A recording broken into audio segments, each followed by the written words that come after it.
Hi, my name is Cirrus and welcome to Lightcraft episode 5. And, what's this? We all know that dogs aren't better, but enjoy. Okay, that's KnickBock. Huh? Oh, cat. Yeah.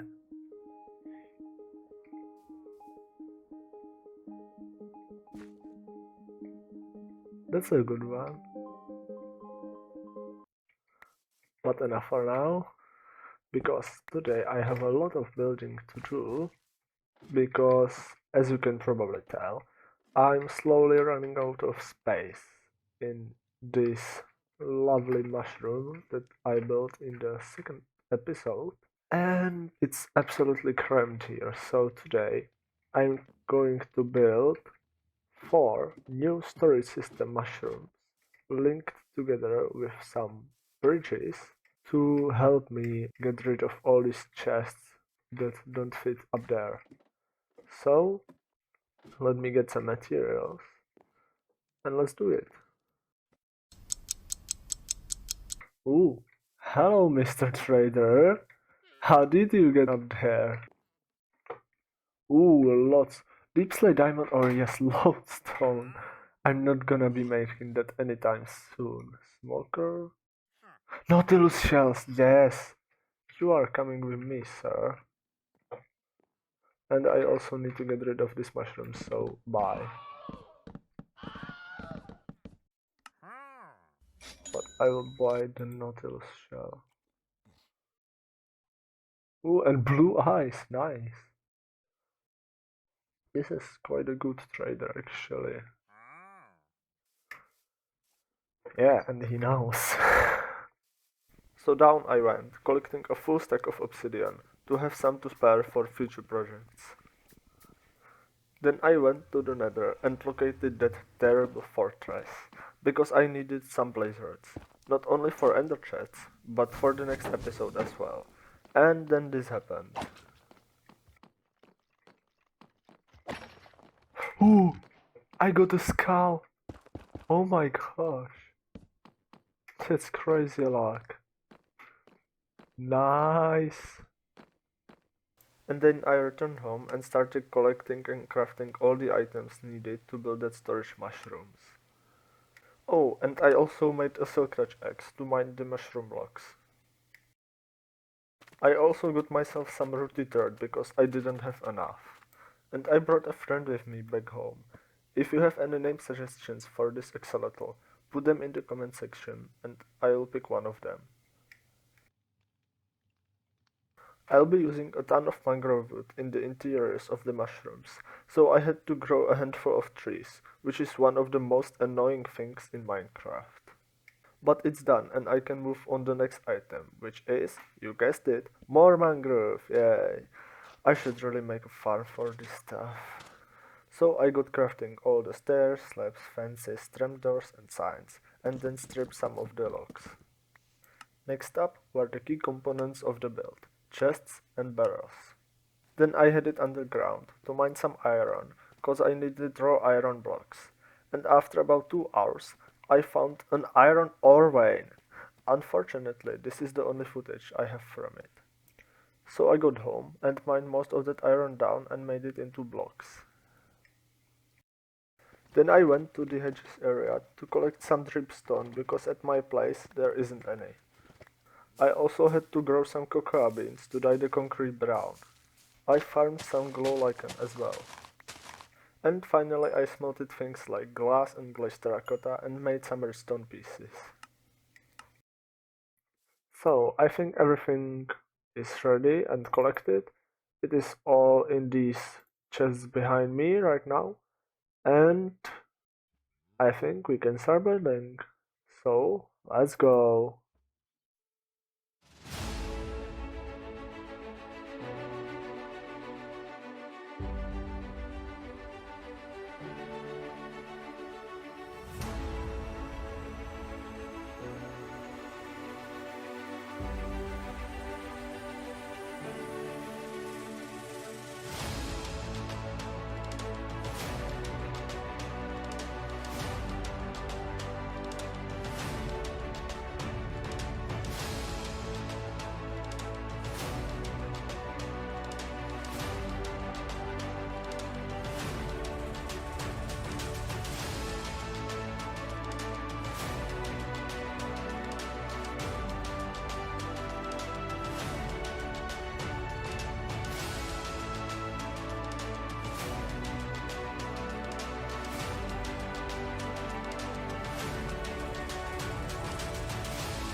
So, as you can see, the mushrooms are built.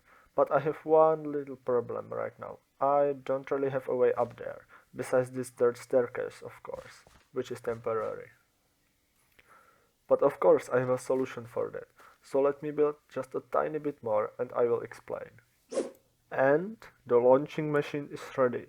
Yes, that's right. I built a launching machine with honey blocks and slime blocks so I can get to the bridge.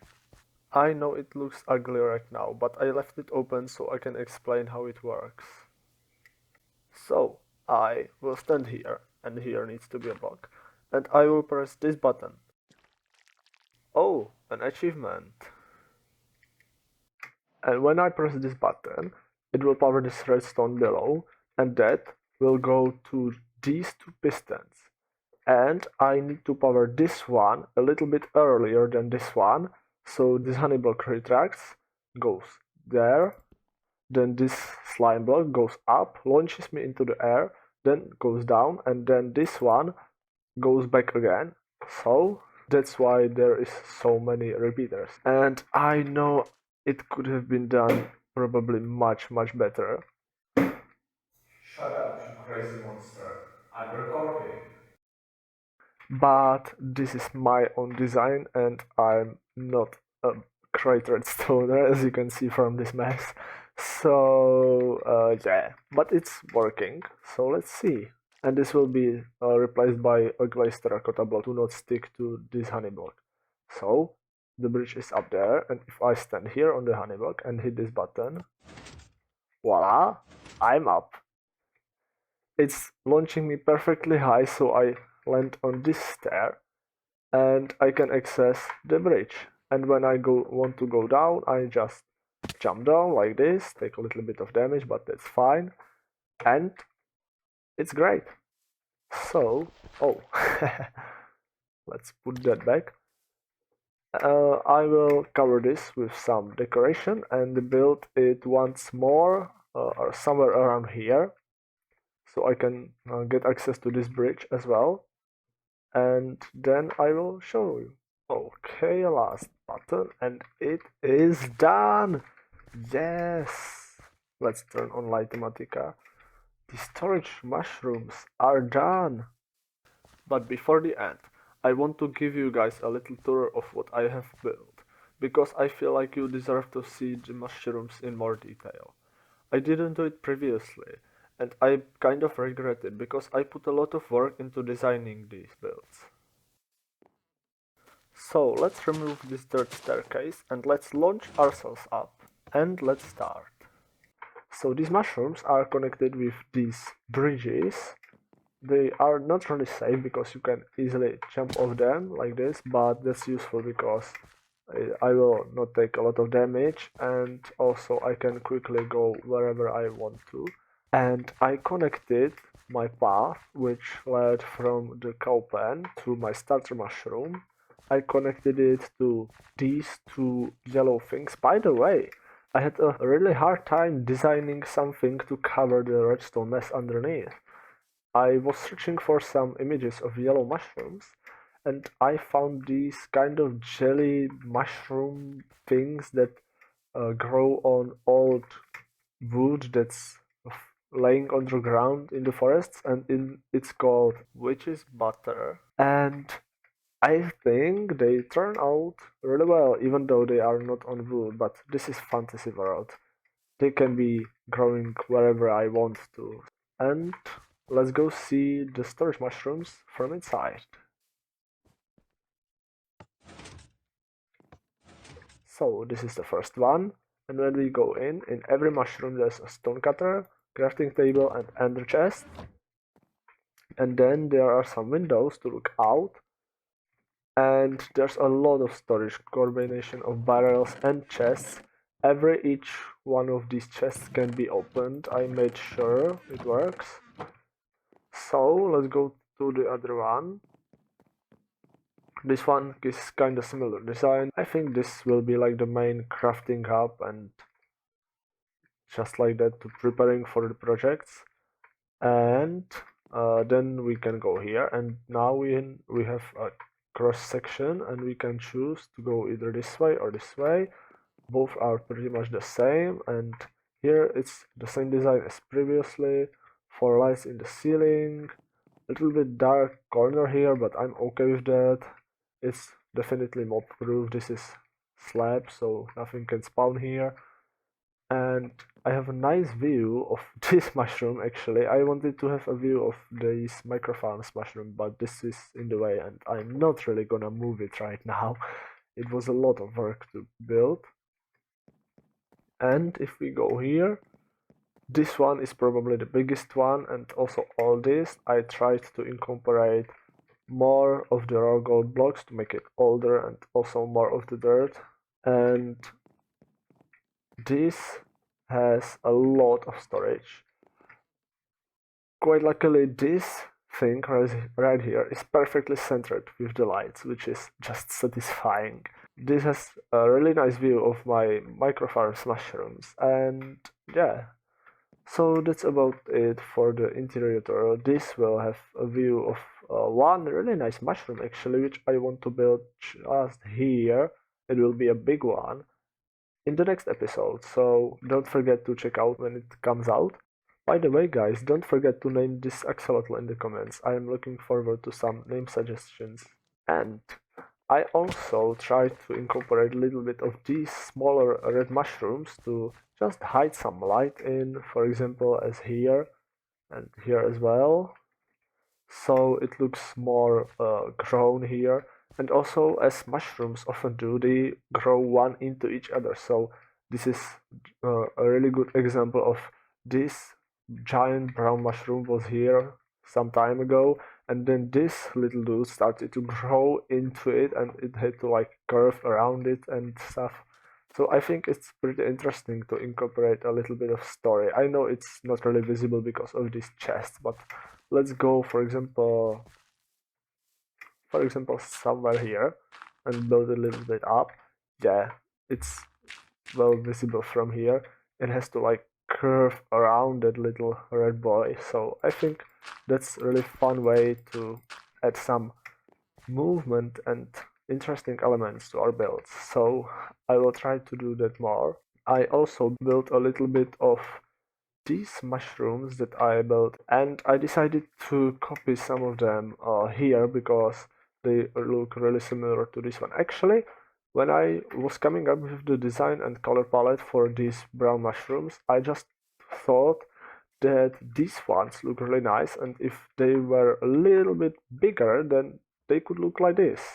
And I built these little brown mushrooms. Uh, Notice that these red ones are alone, but these brown ones are in patches, just like these. So it's just a different kind of mushroom. And also, these brown ones have brown blocks underneath them, and these red ones have gravel. And I also, it's not visible from the island itself, but if we go a little bit in this direction, I terraformed the shore of the island to look like it has been really, the waves were coming from this direction. There was some stream of water strongly damaging the island, so it made this little overhang. I plan to terraform the whole underwater of this island, so it looks really worked into the terrain and stuff. So yeah. But guys, that is everything for this episode. I hope you enjoyed it, and I will see you next time. Bye.